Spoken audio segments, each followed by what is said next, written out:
Hello, welcome. My name is Joshua Cole, and I'm very pleased to see you've all turned out for the opening lecture in our Conversations on Europe series. We have a great program this year. Many of you have seen the program. And before I introduce our speaker today, I just want to remind you of some of the people who will be speaking in the coming weeks. We have really, this is the first of a series of lectures that we're going to be doing on the ongoing European crisis. I wanted to remind you that on October 4th, Natalie Bakopoulos will be, who is a writer here in residence at the university, the title of her talk will be Athens, Notice Your Poet, which will be a humanist's perspective on the ongoing crisis in Greece. On October 18th, we are very pleased that Lucia Tajoli will be speaking on the Eurozone crisis from the Italian perspective. She is a visiting professor this year at the university, at the Ford School from Milan.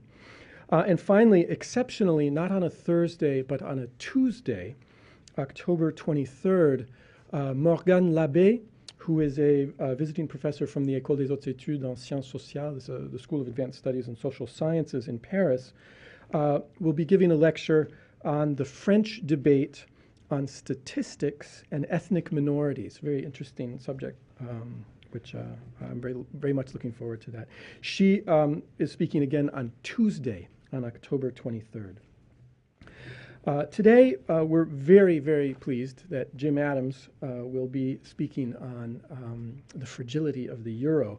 I think all of us have been watching over these past months a crisis which has produced confusion in many quarters. I'm the first to say that I am often confused by this crisis. I think the number of commentators and experts who seem to know exactly what is to be done is inversely proportionate to the number of politicians who seem to be able to do it. Certainly for me, as somebody who does not have formal training in economics, and it has often been very puzzling to me who to turn to. So we're very lucky that we have here today Jim Adams, who is from our own economics department. He is currently the Arthur F. Thurnow Professor and Director of Undergraduate Studies in the Department of Economics. Professor Adams received all three of his degrees, his BA, his MA, and his PhD from Harvard University. He is particularly well known here at our own university for his teaching, in addition to his scholarship. I was quite impressed by the numerous prizes that he has won for his teaching, including the Golden Apple Award, which is all the more important for being the award that is chosen by the students themselves. I won't list the full list of teaching awards that he had, but they're quite extraordinary. In his research, Professor Adams has ranged quite widely. He's written on policy toward business here in the United States, many, many articles, also working on economic integration in Europe. He's the author of an extremely important monograph, Restructuring the French Economy, Government and the Rise of Market Competition Since World War II. He has, at the university, also served extensively in many service and administrative capacities, including being the director of the Center for West European Studies, which makes him a predecessor of me here, and as the Associate Dean for Faculty Affairs in the College of Literature, Science, and the Arts. He has held visiting professorships at a list of prestigious universities that is way too long to mention here individually, but it includes Harvard, the Sorbonne in Paris, and the European University Institute in Florence. He has also been affiliated with the Brookings Institution, the Council on Foreign Relations in Chicago. He has frequently been consulted as an advisor by very important organizations, including the Federal Trade Commission, the U.S. Ambassador to France, and other policy departments in the United States government. We are very, very pleased to have Jim Adams here today. The title of his talk, as you know, is How Fragile is the Euro? Thank you very much. So good afternoon. I must confess to you at the outset that this is not the first time I have thought about the euro. In fact, it's not the first time I've been thinking or talking about the euro today. This morning, I had to give a speech on just this topic to 375 people on the west side of town. So the euro is very much in my thoughts, both this morning and this afternoon, and I suspect long after I go to sleep tonight, I will be dreaming about the euro. Here in this room assembled are people who know more about the euro than I do, and people who are maybe just beginning to think about how the euro might affect them, and indeed, what is the euro exactly anyway. So there is a very wide range of backgrounds.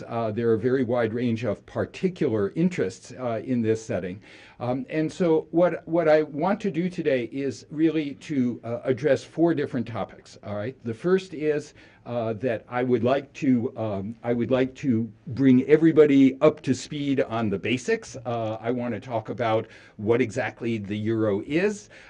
Then what I would like to do is to launch into the substance of what I want to do, which is to give you two different views of the euro. The one view I'm going to refer to in the charmingly continental way as the Anglo-Saxon view, the view that is rather more prevalent in the United States and the United Kingdom than it is in the continent of Europe. And then what I want to do is to share with you another view, which one finds maybe less discussed on this side of the Atlantic, but which in the cafes of the left bank you might hear rather more often than you would the Anglo-Saxon view, at least in terms of positive thinking about this point of view. And then what I would like to do, using those two different perspectives on the euro, is to talk a little bit about what we might be able to say about the future of the euro and just how fragile the euro actually is. All right, so that is my plan here. And so let me go right in and talk a little bit about background, about where we might start this exercise. So the place to begin is that there is a rather fundamental distinction between the European Union and the Eurozone. All right, so the Eurozone is the group of countries in Europe that actually uses the euro. All right, so the Eurozone was created at the end of the 1990s, and I'll talk about that in a moment. But the place to begin is with the European Union. And the European Union owes its origins to the spirit of 1945, the notion that we cannot afford another major war in Europe in every sense of the term. And so starting in the very early 1950s, 1951 to be precise, the European coal and steel community is formed, and the European coal and steel community evolves into the European communities, which then become the European Community and ultimately the European Union. And the basic idea here is that we start with just 6 countries, just coal and steel, just basically a free trade area, and gradually we grow from 6 countries to 27 countries. We grow to the entire economy and not just coal and steel, and we grow to something that is rather more than just a treaty. It's really a supranational government which shares sovereignty with the individual member states that belong to the European Union.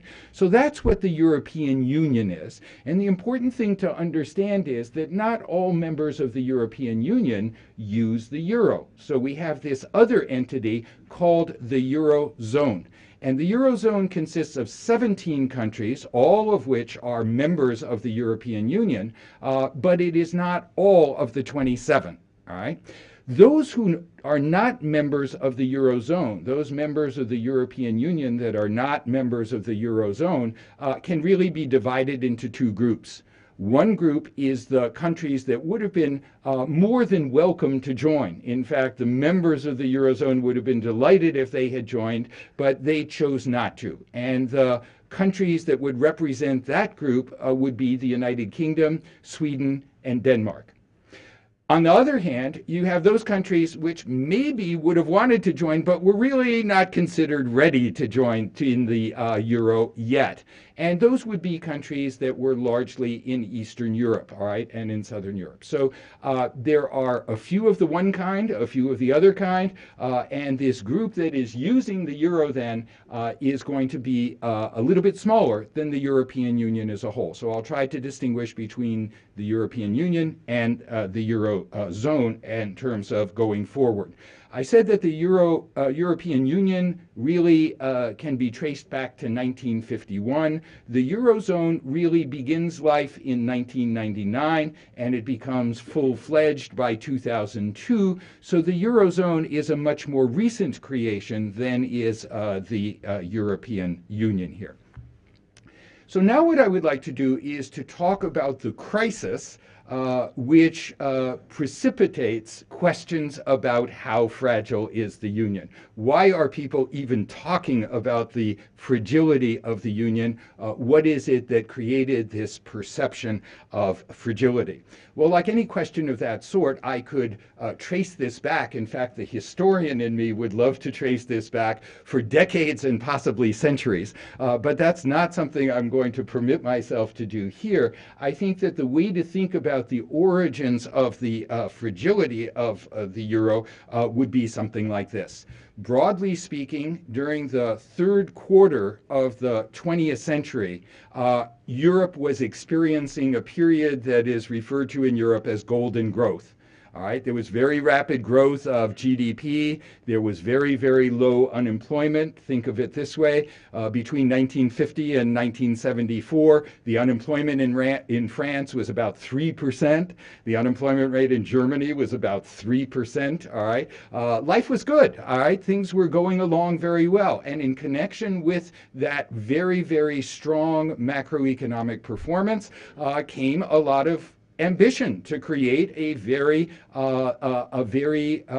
beneficent and munificent society, the growth of the welfare state and so forth. And so governments are playing an active role in the improvement of the welfare of individual citizens based on the fact that the pie is growing and there seems to be enough pie to do lots of different things, all right? Then what happens is around the mid-1970s, you can associate this with the first oil shock if you like to, but there are other causes as well, that you begin to find that growth in Europe slows down appreciably. But initially, the thought was that this slowdown was really temporary, that it was a question of business cycles rather than a long-term change in prospect. And as a result, the ambitions for the welfare state, the ambitions for other uses of government continued, even though the government revenues that were coming in were substantially diminished because of the slow growth.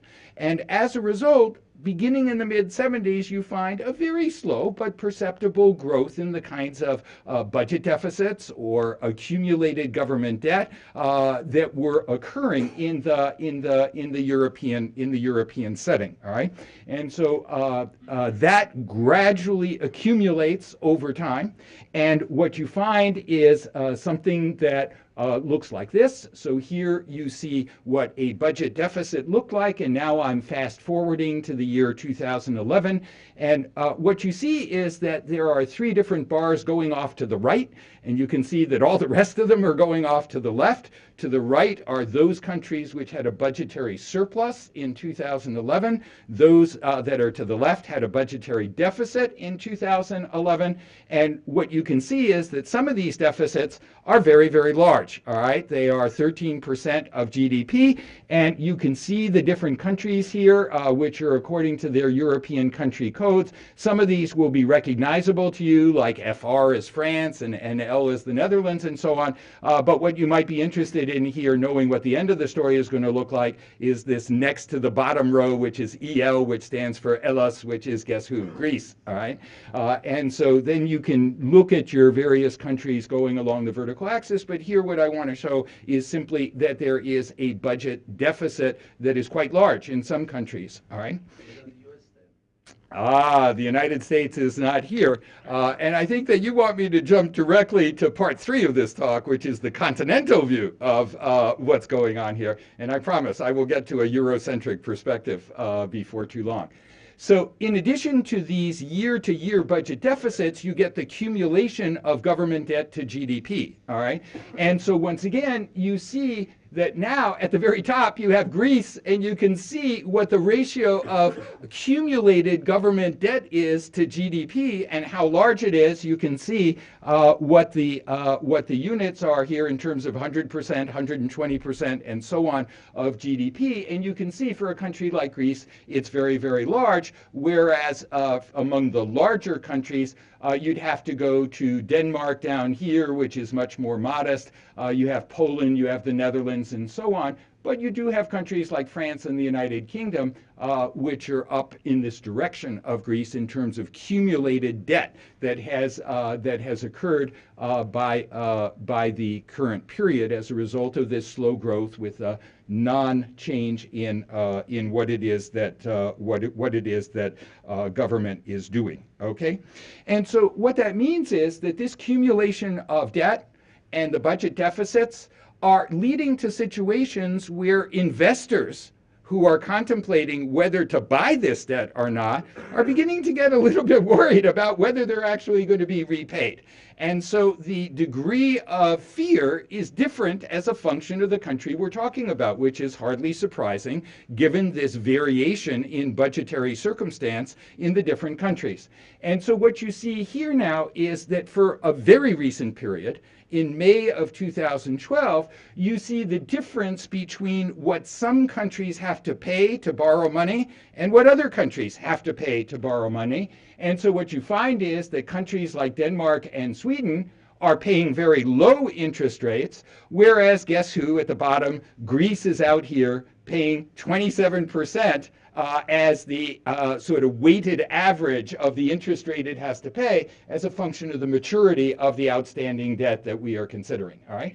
So the idea is that cumulated over time, starting from this period of slow growth, we get warning signs in terms of government finance, and we get the result in the form of these spreads, the difference between the interest rate one country has to pay and a country that is considered a pretty sure bet like Germany. And we find that the spreads end up being pretty large, and not just for this outlier, which is Greece. Okay, so you find that this is something that's occurring fairly gradually over time, and then what you have is two precipitating incidents. All right, the first precipitating incident occurs when an election occurs in Greece in the second 5 years of the 2000s, all right? And when the party that was in power is voted out and a new party comes to power, that new party takes a look at the public finances of the country and says, wow, you know, this is completely different from what was advertised, all right? There is a huge deficit that was heretofore unannounced in the public finances of Greece. And we're in real trouble when it comes to thinking about how we're going to pay our bills here, all right? And this occurs in October. And by the following May, it's pretty clear that investors are so worried about Greece's ability to repay that it's not at all obvious that Greece is going to be able to refinance its outstanding loans, all right? And so that's one part of the story. The other part of the story then is something that actually starts here in the United States in a certain sense, and that is, of course, the fall of Lehman Brothers in the United States.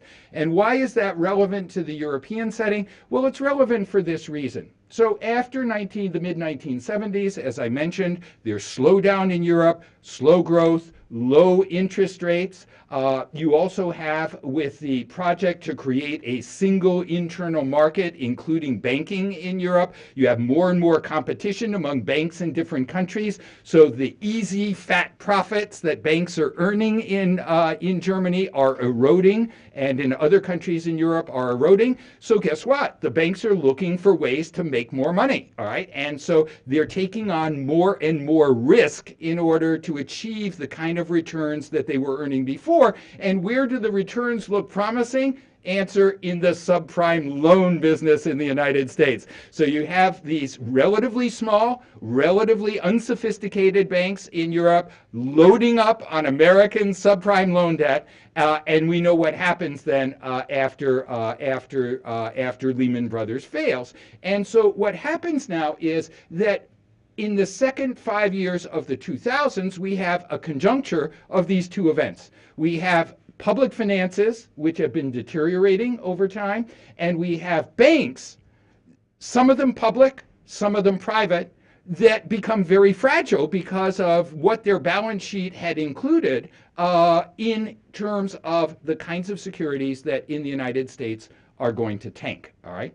Now, what makes this conjuncture especially problematic in the European setting is that for decades, indeed for centuries, there was a cozy relationship between the banks and the governments. In fact, the relationship goes way back to the Rothschilds and before the Rothschilds, because before there were income taxes, there were still wars, and governments needed to finance those wars, and they didn't have the income tax to finance it for them. So what did they do? They used banks. And so the governments were reliant on the banks. And so when the banks now suddenly turn fragile, the governments begin to get very nervous. And they begin to get very nervous. Why? Because in this era where they're not selling their bonds easily on the market, they're relying on their own banks to buy the bonds, all right? So if the banks are too fragile to buy their bonds, they're not going to be able to finance themselves, and that could ruin your whole political day, all right? So the idea is the banks are worried, the governments are worried, and it's that conjuncture that leads to the crisis in Europe at the end of the first decade, as I say, of the 2000s. All right. So this set of problems leads to some policy responses in Europe. And you're reading about these policy responses piecemeal in the press more or less every day these days, because the policy response is sort of winging it, it seems, and it doesn't seem to be terribly coherent as a set of policies. But I'm going to suggest, passing over a lot of detail, that one can think about the policy response in Europe to this situation in terms of 4 categories of response, all right? The first category of response, surprise, when Greece is very worried that it's not going to be able to finance its public debt, to sort of roll over its public debt, is that there are country bailouts, all right? So what happens is that 3 different entities, the European Union, the European Central Bank, the International Monetary Fund, get together, and they essentially offer to lend money first to Greece in May of 2010, June of 2010, enough money that Greece would not be able to borrow on terms that were viable for Greece, all right? So Greece could always, of course, gone into the market and borrowed, but the interest rate it would have had to pay would have been so large that it would be unrealistic to think they could repay. So now we have this troika lending money to Greece on terms that were thought to be reasonably viable, all right? And the amount of money that we're talking about is not milkshake money, all right? The initial loan to Greece was 110 billion euros. At this time, a euro is worth about $1.30, so we'd be thinking about something on the order of 130 to 150 billion dollars. And this is what goes down then in May of 2010. Well, by November, Ireland is next in line. Ireland needs a bailout too. Ireland gets 85 billion euros. In May of 2011, it's Portugal's turn. It gets 78 billion in terms of this country bailout. By March of 2012, Greece is back at the trough, and Greece needs another 130 billion euros. And then finally, fast forwarding to June of 2012, we have Spain, and Spain now receives on the order of 100 billion euros. Technically, it's not going to the Spanish government.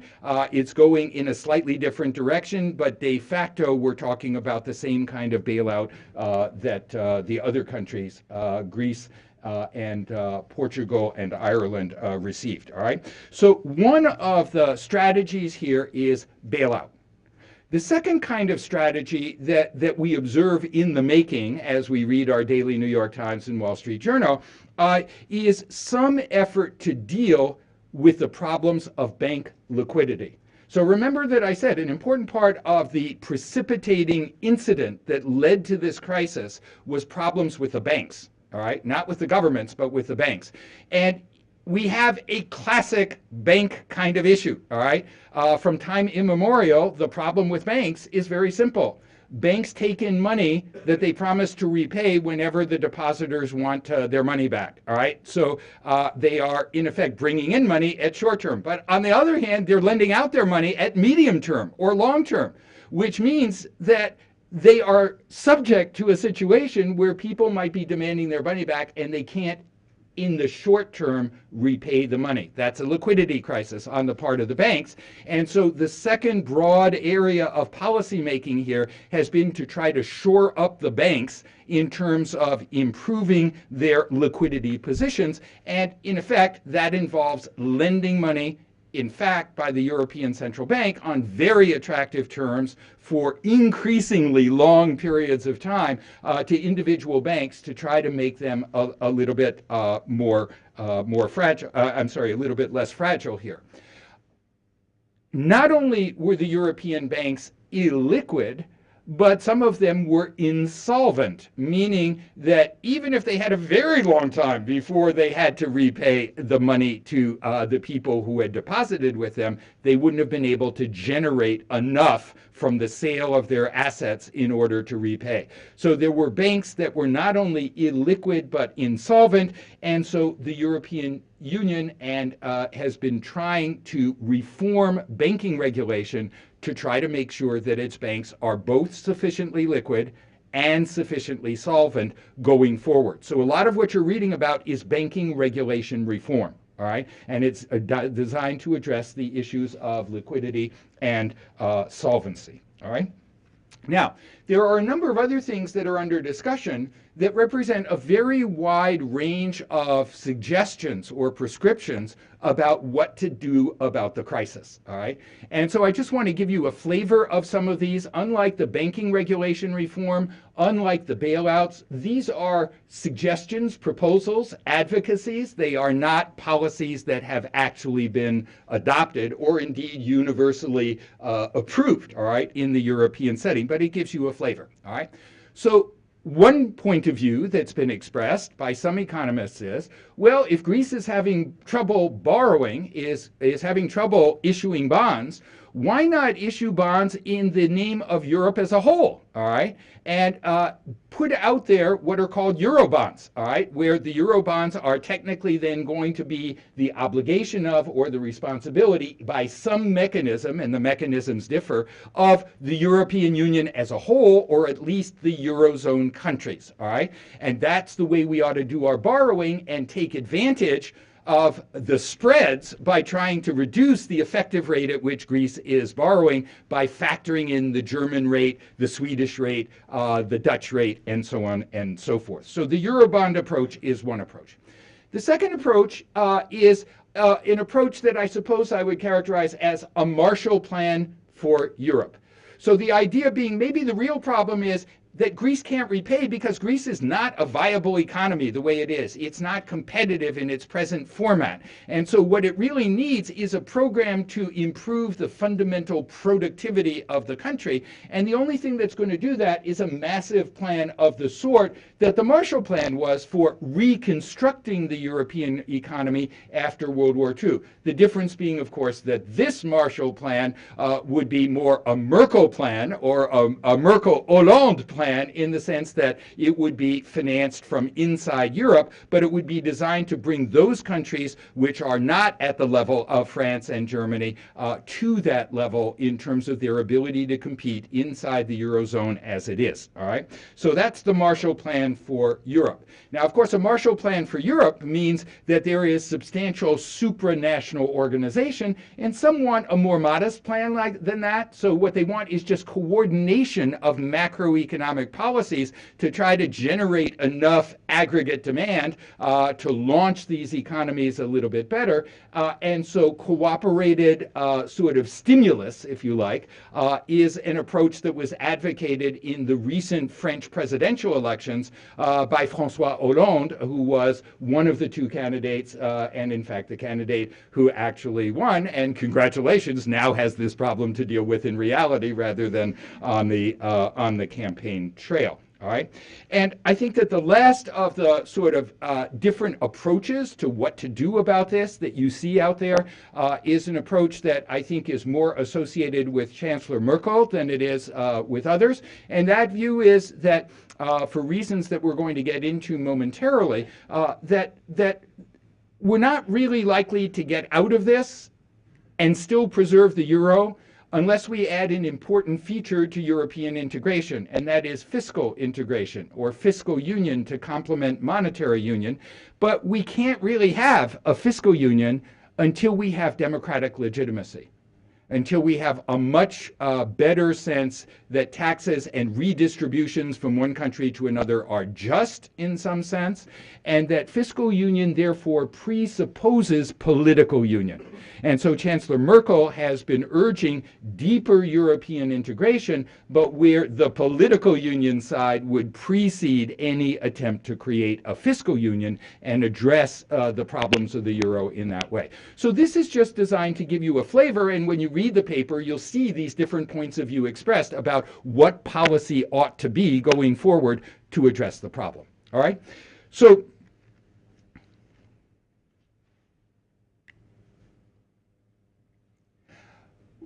what is one to think about these policy proposals? What is one to think more generally about the euro and how fragile it is, whether it was a good idea, and so on?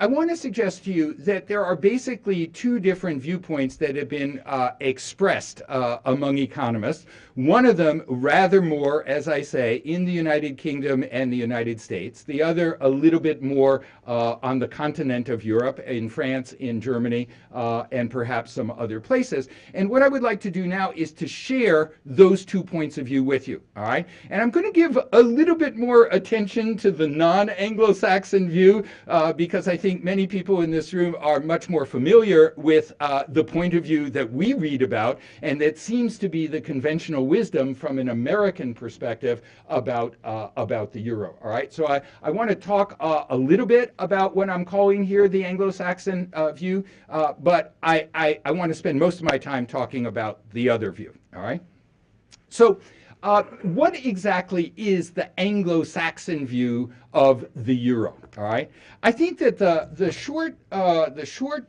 answer to that question can be summarized in 4 words. I told you so.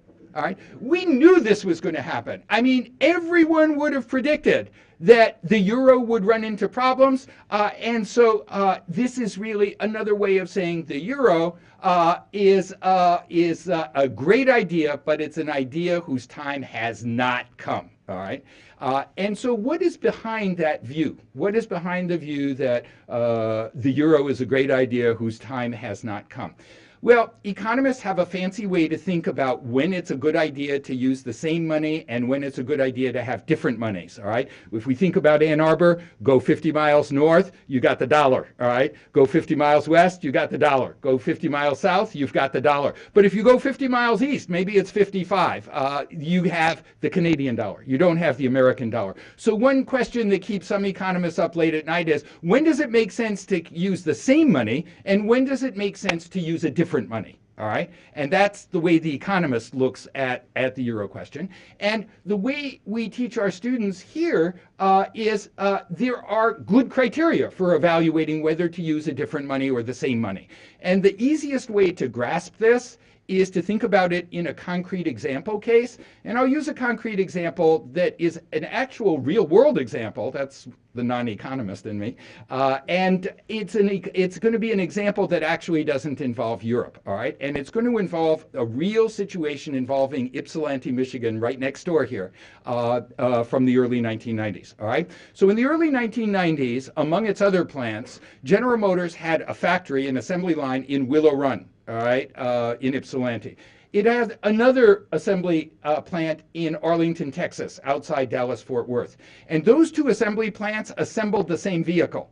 And each one was running 2 shifts a day, all right, 2 8-hour shifts a day. Now, the car, more precisely the hulking SUV that was being produced in these 2 plants was a gas guzzler. And this was a period when gas suddenly went up in price. And so there wasn't a lot of demand for this vehicle. And General Motors decided that it could actually reduce the total number of shifts from 2 and 2 to a total of 3. But once you have 3 8-hour shifts, guess what? You can close one plant entirely and just run 3 shifts at the plant that you keep open, and you can save a lot of money that way. And so General Motors had to decide, do we close Ypsi? Or do we close Arlington, Texas? In the event, General Motors closed Willow Run, all right, and it kept Arlington open. Now think about this. This created immediately a shock to each one of these local economies. In Ypsi, it's a negative shock, right? Now there's a lot of unemployment. Housing prices are falling. Mom and pop grocery stores are closing up because there isn't a lot of activity that used to dominate in Ypsilanti. At the same time, Arlington, which is bigger, but it's still not a huge community, is very positively impacted by this addition of another shift with another 1/3 labor force for this particular shift. Housing prices are going up a lot. There's inflation in the stores. So you have a very, very different kind of shock. A negative shock in one case, positive shock in the other case. And so the question is, how do we deal with this from an economic policy perspective? How do we bring each of these economies back into a non-shock, satisfactory equilibrium situation? And so economists are looking for a twofer, a kind of policy that will do both things simultaneously. And so the question is, what kinds of policies will actually solve both problems simultaneously? So one of those is obviously migration. You take all the people who are unemployed in Ypsi, have them migrate and be the 3rd shift at Arlington, and suddenly there's no more unemployment problem in Ypsilanti, and there are no more factory owners chasing to try to get enough workers to fill their 3rd shift, all right? So labor migration is one way to solve this problem. Another way to solve this problem is to let the market do its work and have prices in Ypsilanti go down so far that now it becomes an attractive place to locate a new plant. You know, you can get people to locate in Ypsilanti because they can buy houses easily. The cost of living is pretty low. And so pretty soon you have new investment and you have new jobs. Whereas in Arlington, you're not going to get plants located there because those are going to be too high cost of living for the people who work there, all right? So price adjustments are another kind of mechanism that will solve both problems simultaneously. The third mechanism that we could use is what we might call fiscal transfers, right? The people who are now working in Arlington are paying into the unemployment insurance system. In paying in, that money is then dispersed to the unemployed workers in Ypsilanti. And this fiscal transfer of money from Texas to Michigan solves at least the short-term problem of the hardship in Ypsilanti caused by this negative shock. All right?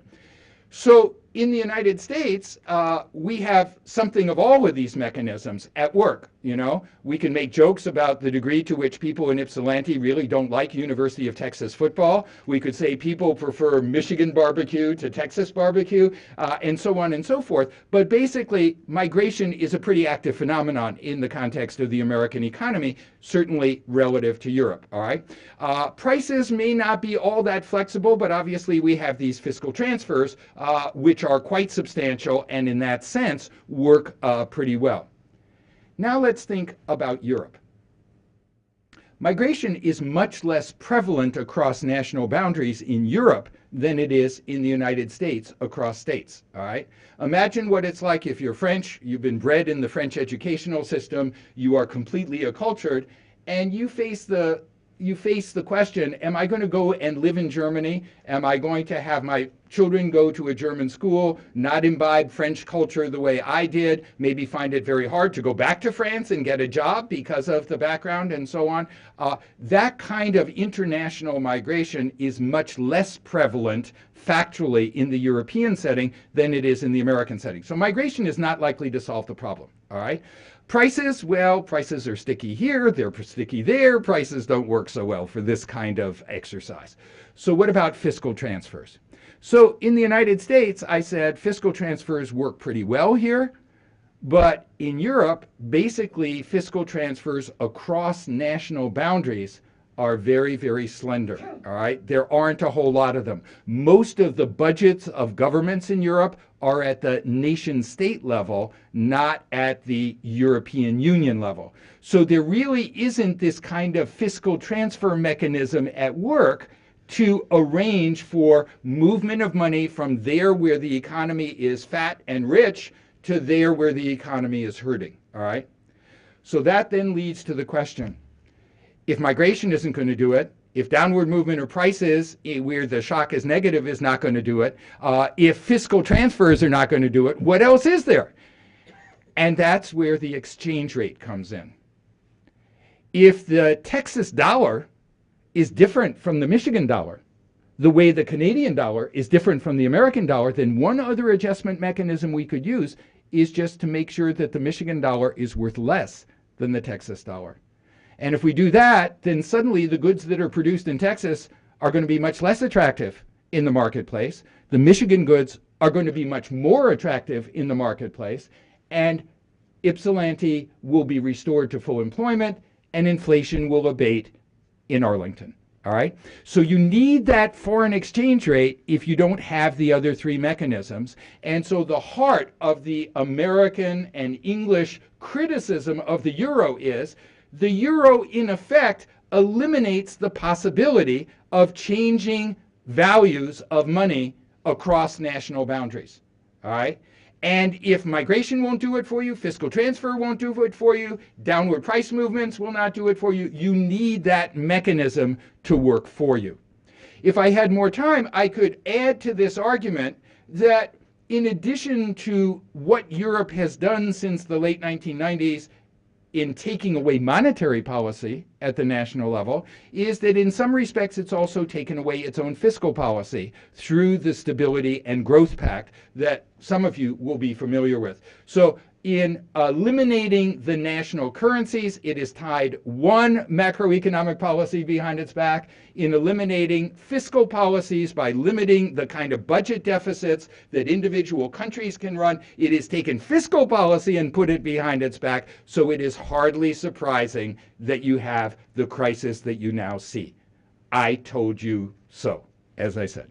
So I think that this is sort of a simple way to understand the Anglo-Saxon perspective. And what I have here is just a slide to show you, in fact, that the macroeconomic circumstances are very different in different European countries, sort of like Ipsy and Arlington in the example that I gave you. This is evidence on unemployment rates, and you can see that they're different.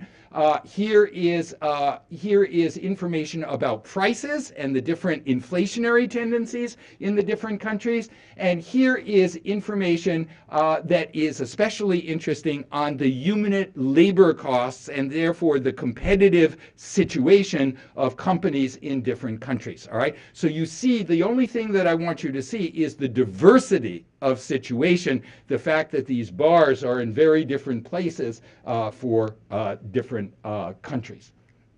Okay, so making it worse is the fiscal compact. And so now what I want to do is to turn to the Continental View. All right, that's the Anglo-Saxon view. What does the Continental View look like? Well, the Continental View has a variety of arguments, and they are truly various, And I just want to share a couple of them with you so you get a flavor for the continental European perspective on the situation. All right. So the first I would characterize as the view that optimal is not optimal. What do I mean by that? Well, I mentioned that economists have this fancy jargon term, optimal currency area, and optimal makes it sound really compelling, right? I mean, why would you ever want to be suboptimal? I mean, you always want to be optimal, so you always want to be in compliance with optimal theory, but the view would be maybe it's not quite as optimal as it sounds, all right? That there's more to figuring out what an ideal economic position is than simply what optimal currency area theory tells you to look at, all right? So what would an example be of something that isn't taken into account in the kind of analysis that I shared with you just now, but might be very relevant to whether you might want to use a single money or not? Well, the first thing that we could look at is trading patterns, international trading patterns, okay? So if we look at, for various economies, the ratio of imports to GDP, which gives you some idea of the importance of international trade to a national economy. What you see is that what you don't see, first of all, is that for a country like the United States, maybe about 15% or so of what's produced in the US is sold abroad, and about 15% roughly of what we consume here in the United States is produced outside the United States. But take a look at some of the countries in Europe about how important international trade is. For example, look at a country like Belgium here, and you can see that for Belgium, you know, if I get this about right, somewhere between 70 and 80% of what is produced in Belgium is sold outside Belgium.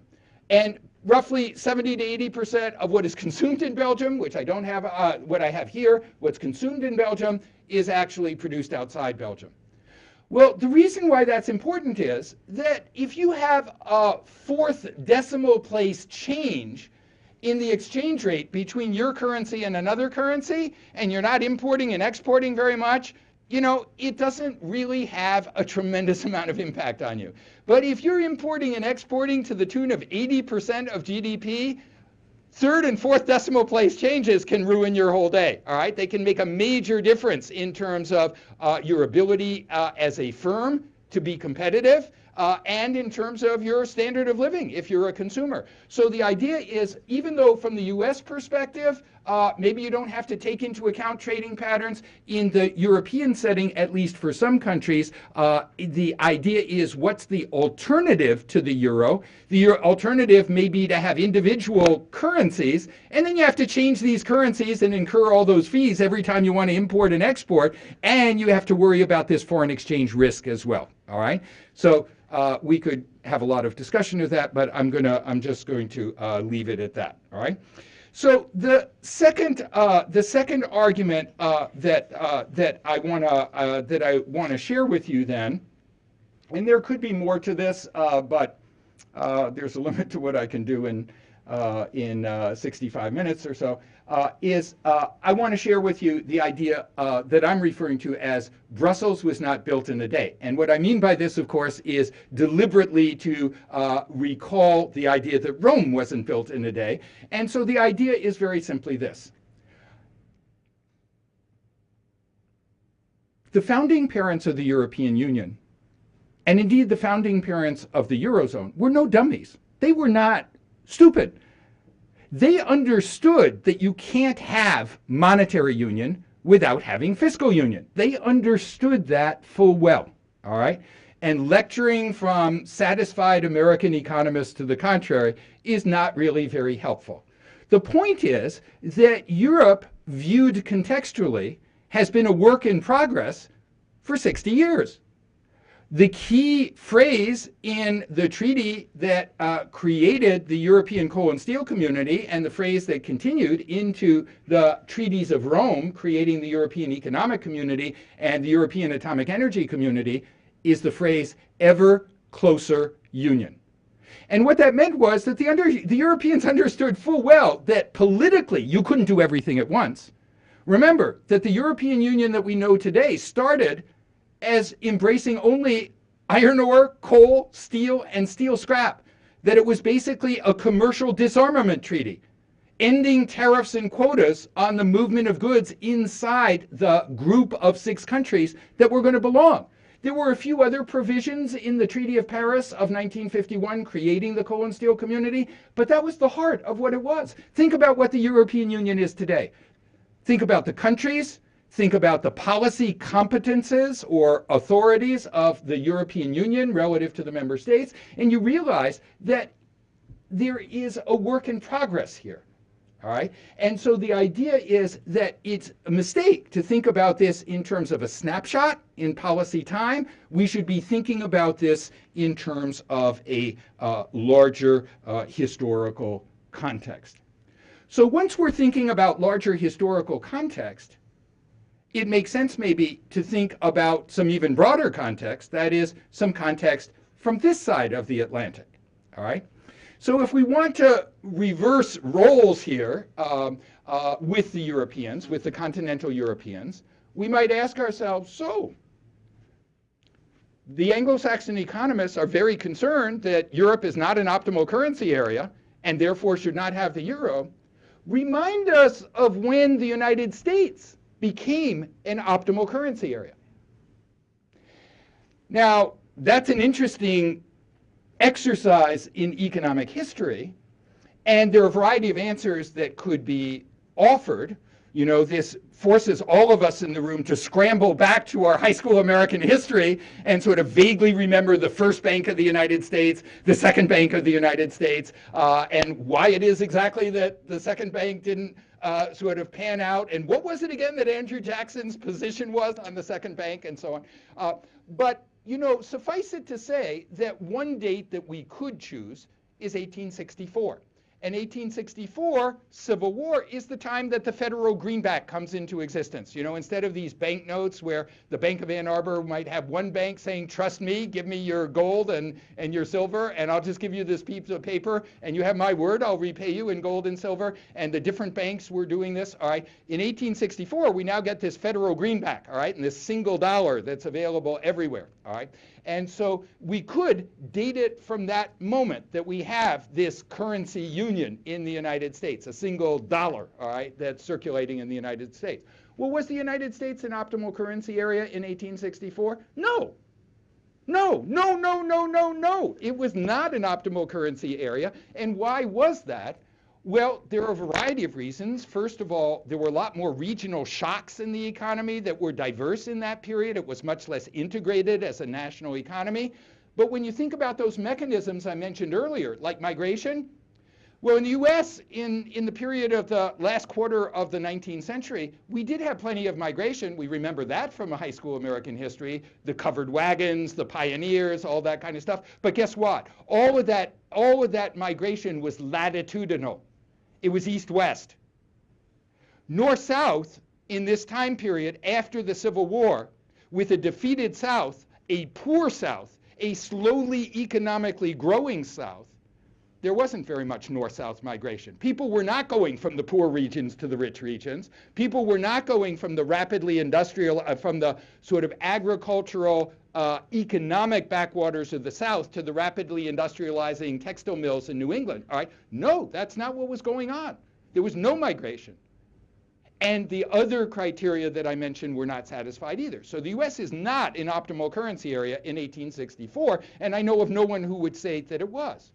So does that mean that the United States becomes an optimal currency area in 1914? Why do I mention 1914? Well, that's when the Federal Reserve System was created, right? That's when we have not only a single currency, but we now have a central bank, a true central bank. We don't rely on J.P. Morgan anymore to bail us out from liquidity crises. We create our own public government central bank, all right?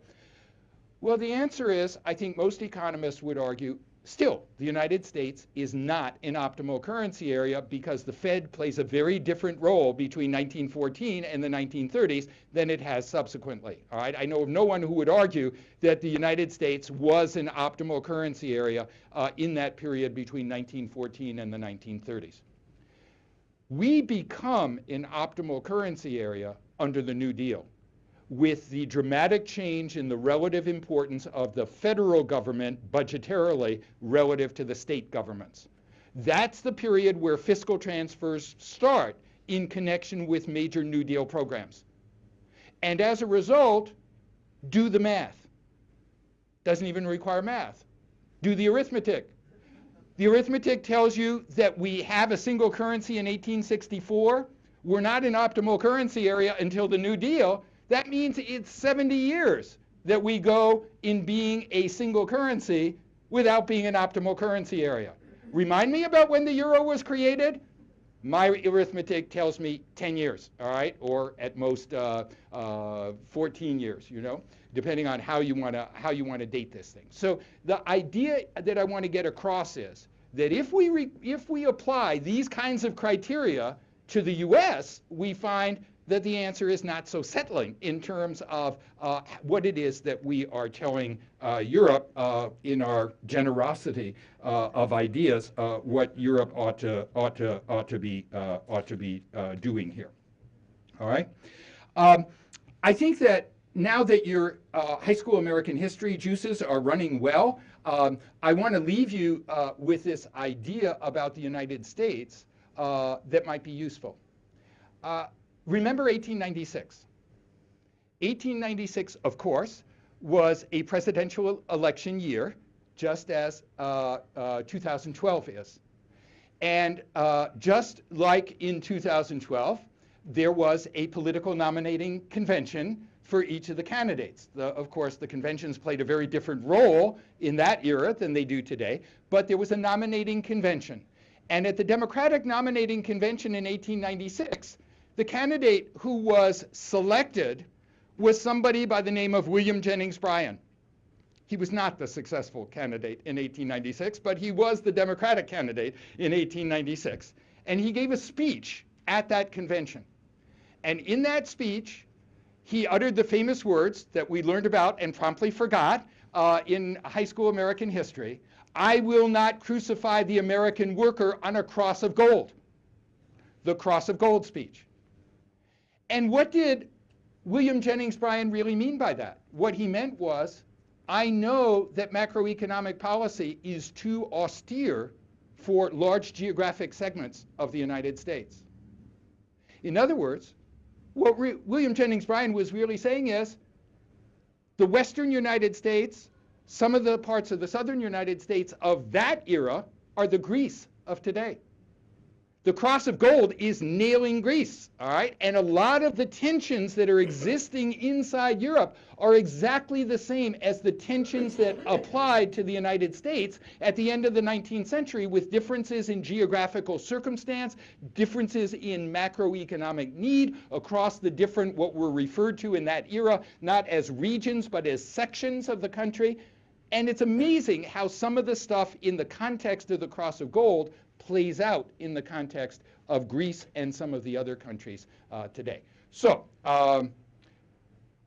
don't throw stones if you live in a grass house is this part of the talk. All right. So that's all the past. Now we can leave high school American history and let's talk the future. So just how fragile is the euro? I've tried to present to you two different views on this. One is that it's terminal. It was terminal. It was dead on arrival, as we say in American politics. And so there's nothing surprising. All we have to do is figure out when the demise will actually occur. And then you get this view that in historical context, in political context, maybe there's a lot more to the story than what we learn in the economics textbooks, okay? So what does this suggest? Well, I want to suggest, as any good academic would, that fragile, of course, can be defined in a variety of different ways. And how fragile you think the euro is depends a little bit on what your conception of what fragile means. So one possible meaning of fragile is it's going to disappear. You know, fragile means is it going to survive? All right. If that's what our criterion is for fragility, I'm not a betting person myself, but I would suggest that I wouldn't bet against the very existence of the euro. It is possible that there are going to be some countries that are currently part of the euro that will not forever be part of the euro, Greece, all right? But Will the euro disappear entirely? My view would be it's highly unlikely, and the reason why it's highly unlikely is not because a few people wished upon a star, but because it's not in the interests of the major players for it to disappear. And by the major players, I don't mean governments. I mean the German industrial community, I mean the German banking community, I mean the French economic community, and so on. None of these players would really want this to disappear. Will there be bargaining about what the content of euro policy and reaction to euro problems is? Of course, because somebody's going to have to pay to clean up the mess, and there's going to be bargaining about who has to pay what. But does that mean that at the end of the day there will not be an agreement? I think not. I think there will be a euro, all right? So if what you mean by fragile is disappear without a trace, the Titanic of the international monetary landscape, no. I don't think that that's where we're headed. So another possible interpretation of what it means to say, is it fragile, is what about the weakness of the euro, supposing it continues to exist relative to other currencies, all right? Does fragility mean that it's going to weaken relative to the dollar? There's a famous and therefore no doubt apocryphal story that involved a famous economist from the late 19th century by the name of Alfred Marshall, who was at Cambridge University in England. And the apocryphal story is that he was so famous that people from all over the British Empire of that era, which is to say all over the world, would come and pose these ridiculously complex issues before him, these puzzles, these conundrums in economics, so that they could make a name for themselves, so that Alfred Marshall would know who they were. And the apocryphal story is that when these people would come to see Marshall and declaim at great length, he would receive them at tea at his house, and when they finished, there would be a pregnant silence, after which Marshall would say to his wife, "Please fetch the scissors and show the gentleman how it really works." And of course, what he meant by that was supply and demand. That ultimately, every answer in economics is supply and demand. And so I bring that up in this context because the strength of the euro, or the weakness of the euro, depends on a relative strength. It's not an absolute idea. It's about supply and demand for the euro. It's about how strong the euro is relative to the strength of the United States, for example, and the US dollar. So when we think about it that way, and we think about all the problems Europe is having in coming up with policies that will remedy the euro problems, think a minute about the quality of policy making in the United States at the moment. Remind me of how functional economic policy making is in Washington. Remind me of where the real paralysis lies, where the real rhetorical overdoses are occurring every day, all right? It's not obvious who has a corner on that particular market, all right? Not obvious at all. When you think about the response in the United States to the Bowles-Simpson fiscal reform package in the United States, pretty hard for the United States to cast aspersion at the quality of decision making inside the European Union when you see what happened in the context of that seemingly sensible, even if you disagree with details here and there, kind of approach, okay? So the idea is that it's not at all obvious that, relatively speaking, Europe is in worse shape in terms of its policy making than the United States is. And guess what? The markets agree. Have you looked at the dollar-euro exchange rate? You know, if the euro were terminal, where would the value of the euro be relative to the value of the dollar? You know, it's very difficult to control that exchange rate for very long periods of time just in terms of market manipulation. There are a lot of players in this market, and there is a lot of money behind the play of those players. The euro has not been sort of weakening dramatically. You know, we're still talking about third and fourth decimal place changes. We're not talking about first and second order changes to the dollar-euro exchange rate. And that's telling you something about the relative health of the euro and the US dollar. So I'm suggesting here that will there be weakness? Well, maybe there will be, that there'll be periods of weakness and there'll be periods of strength, and it'll be sort of like World War I. 20 meters one way, 20 meters the other way as to where the battle line is. But we're not talking about blitzkrieg here. We're not talking about one of these currencies sort of taking on major value relative to the other. At least we see no signs of that, nor have we since the beginning of the crisis that was at the start of the talk.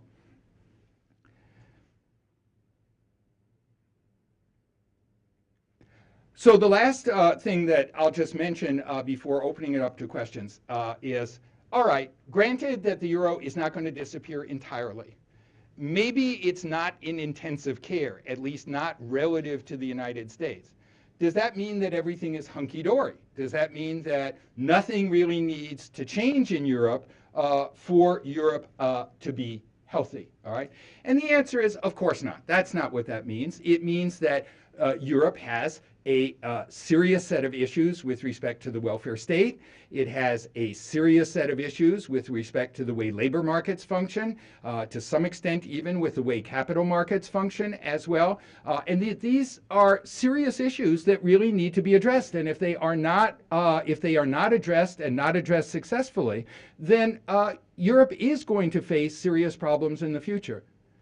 But of course, that's exactly true of the United States as well. Exactly what I said needs to be addressed in the United States as well. We're rethinking Medicare. We're rethinking Social Security. Whether we do this wisely or not is very open as a question. Whether our labor markets function appropriately is very much an open question. I mentioned a few moments ago that I'm not a betting person, so I'm not going to tell you who's going to attain these goals first. I certainly am the last person. You can see I have historical penchants rather than market prospective penchants in the way I approach problems. So I'm certainly not going to give you any suggestions there. The only thing that I want to leave you with is a quotation from which is even more sort of interesting right now than it would have been had my talk been scheduled a week ago, or 2 weeks ago, or 3 weeks ago. And that is a quote from somebody who, at the time that he uttered it, was chief of staff to President Obama. He is now the mayor of Chicago, and we're wondering why on earth he chose to be mayor of Chicago rather than to continue to be in the White House. And I'm talking, of course, about Rahm Emanuel. And Rahm Emanuel said a few years ago, you never want a serious crisis to go to waste. And what I mean by that is an opportunity to do things you think could not be done before, things that you did not think you could do before. I don't know whether he feels that he is doing that in Chicago right now. I don't know whether he thinks that he was doing that in Washington before he left. What I do know is that if you look carefully at the European record since 1950, you see that time and time again, Europe has stepped up to its challenges, and it has made use of crises in the past to reform and to improve. So I'm betting on Europe. Thank you very much.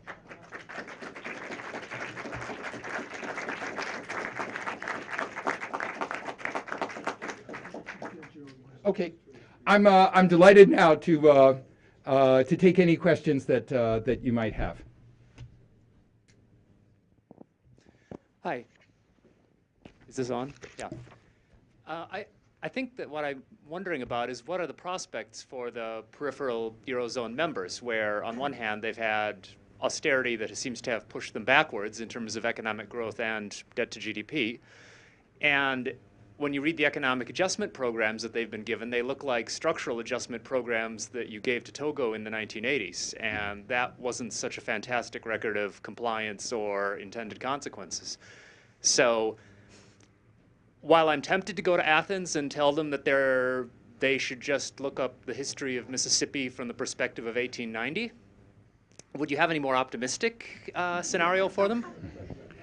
So I don't know whether this is in the under the heading of optimistic here, But I will just relay something that when I was the Associate Dean for Faculty, one of the very first things that the Dean said to me at that time, she took me into her office and said, now, Jim, you make sure that when somebody comes in and is complaining about something with his shoe off and pounding on the desk, that you get the other side of the story before you either say yes or no to that person. Usually by the time something comes to you, everyone has had a chance to look bad.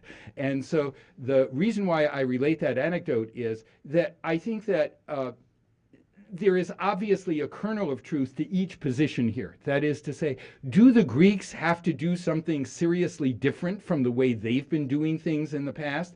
And the answer is yes, all right? Does Europe really expect that just by sucking it up and sort of being austere for a while, that that's going to be a viable long-term solution, either politically or socially? Probably not. You know, I'll go back to the Ypsilanti, Arlington, Texas example, which I think is revealing here. Just think not about Ypsilanti, which seems small, and Arlington, but think about the city of Detroit and the myriad problems in the city of Detroit that can make you feel pretty hopeless pretty quickly, all right? And so the question is, how do you solve the problems of the city of Detroit? Well, in theory, sure, you could just get the wage rate in Detroit to go lower and lower and lower and lower until you solve the problem. Is that really a solution? No. Is it part of the solution? Well, maybe, to go down a little bit, all right? And so the idea is you need a little bit of lots of different things. And I think the way I would choose to sort of think about your question or your observation is that the point is to try to find something that addresses the concerns of both sides. So as I said, if the concern of Northern Europe, interpreted broadly, is Greece is a rat hole, and any money that we pour down that rat hole is not going to be used productively until there are major changes in Greek society. All right. If that's what the real concern is, that it's a rat hole, then that's where this idea of a Marshall Plan comes in, because there was this delicate interplay between lots of money that was used to support the weaker economies at that point constructively, but there was still a lot of oversight from the United States. Do you see what I mean? So if you really are worried about the rat hole, then it's incumbent on you to develop the institutions you need to have the oversight that makes you confident. And that's the way I'd prefer to think about it. Yes? Especially in the peripheral countries of the Eurozone in particular, and in general, most of the Europe, isn't that a socialistic grave that they're digging for themselves, that are digging deeper and deeper and going into the hole? So obviously, socialistic can be interpreted in a variety of ways. And I'm not sure whether you're thinking specifically of the welfare state or whether you're thinking about recourse to non-market mechanisms for the exchanges of goods and services. But I guess what I would say is that there is a currently fashionable interpretation of Western European economic history right now that goes something like this. Why was growth golden in Western Europe between 1950 and 1975? And the answer was that you had, that is given in this particular line of thinking, is that you have these three basic actors. You have government, you have business, and you have labor. And so what each of these parties is doing is giving something to get something. And what that involved was, from labor's perspective, is wage moderation in return for the welfare state. Business liked the wage moderation because that made it more likely that the investments would be profitable, all right? And so knowing that there was going to be wage moderation and that there wasn't going to be crippling strikes and so on, business invested. And the business investment created growth. And the growth meant that government finances were very nice.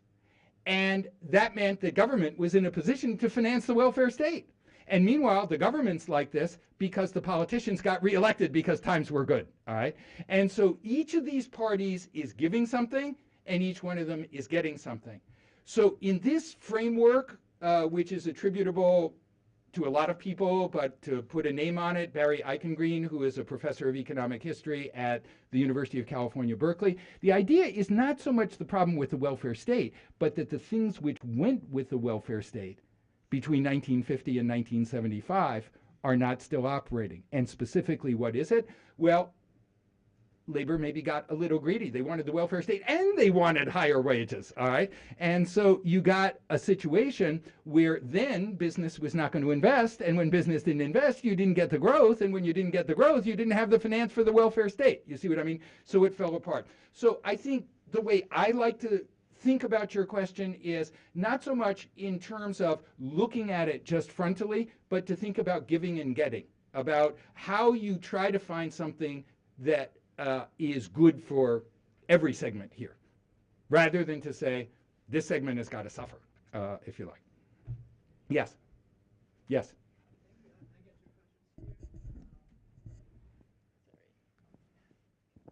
The first is when we are thinking about the countries that has a very high debt to GDP ratio and showing the weak economy, like US or even Japan, which has a much higher debt to GDP ratio than most Euro countries. One of the ways to solve the problem is to pour stimulate the economy, intentionally inflate their currency and depreciate currency to gain more access to the capital market and the international trade. Now, currently, Eurozone is not able to do it because it don't really have a real central bank. If Merkel promotes, if the Euro do have a fiscal union in the Europe, do you think that's going to be a viable solution to the current Euro crisis?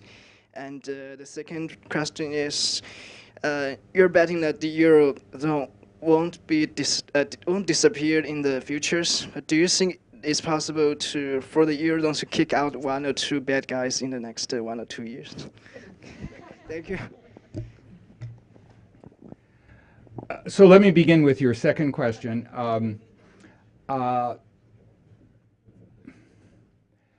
It's of course a very challenging question, and people are placing bets on this in the financial marketplace every day, in one way or another.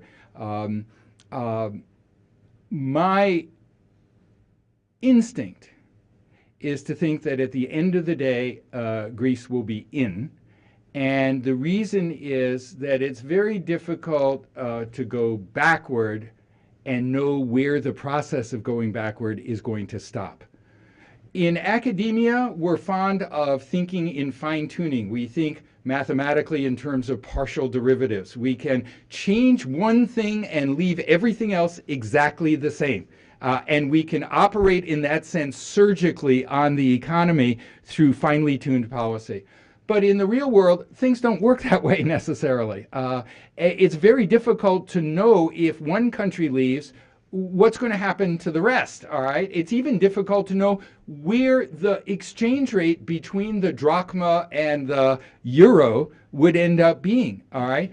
And so it's better to keep that genie in the bottle, all right? It's better not to sort of have to worry about that kind of thing, because you don't know where this process of disintegration is going to end. So I would think that there's going to be every effort made at the end of the day for all the posturing about trying to get Greece to do more and more and more, and trying to get Germany to do more and more and more, and so on, that at the end of the day, people will stop short of any measure that involves measurable disintegration, okay?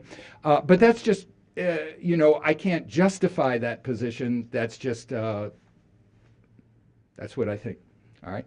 Now, with respect to your first question, I'm not sure that I exactly understood the mechanisms that you had in mind, but I think that what you were talking about, fundamentally speaking, is the idea that one way to lighten the burden of debt is to inflate. And is there any serious danger of inflation or any serious prospect? Let's not think about this normatively, but let's think about it just predictively. Is there any serious likelihood of inflation? And I think that there, it's not at all clear that that there will be no inflation, that we will have low inflation going forward. Obviously, part of the inflation is market fundamentals. Part of it has to do with political dysfunction in terms of public finance and whether we can solve problems without lightening debt burdens through inflation. The only small point that I would make that I think is kind of interesting here and that many people have passed over is that notice that one of the problems countries like Greece have is that it can't compete against German goods, and it can't lower its currency value in order to appear more attractive relative to German goods. All right. So one of the things that was just a little squib in the newspaper several weeks ago was that in some of the collective bargaining arrangements in Germany, that there was a little bit less attention on the part of the employers to resist. There was less resistance to wage hikes in Germany than the objective macroeconomic conditions would suggest they could get away with.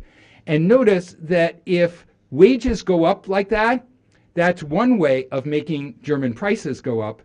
And that's another way of making it a little bit easier for Greece to sell. So you can see how this is not somehow an official and explicit policy mechanism, but it could be something that could actually have some impact on sort of a little bit of inflation that's a lot easier to control, to fine-tune, than would be the abandonment of the euro by a country, which is much less predictable what's going to happen in terms of inflation. Yes?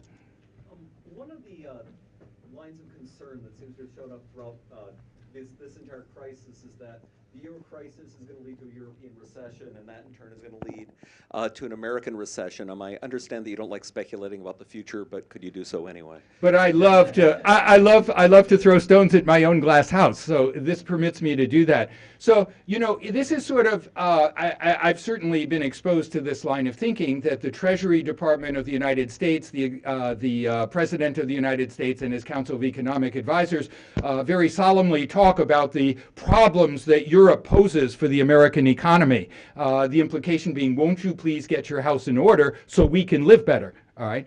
And what I'm suggesting is that the reciprocal of this is just as true as that is. And there are a lot of things we could be doing ourselves to get ourselves out of our own mess. As I say, we're a pretty big country.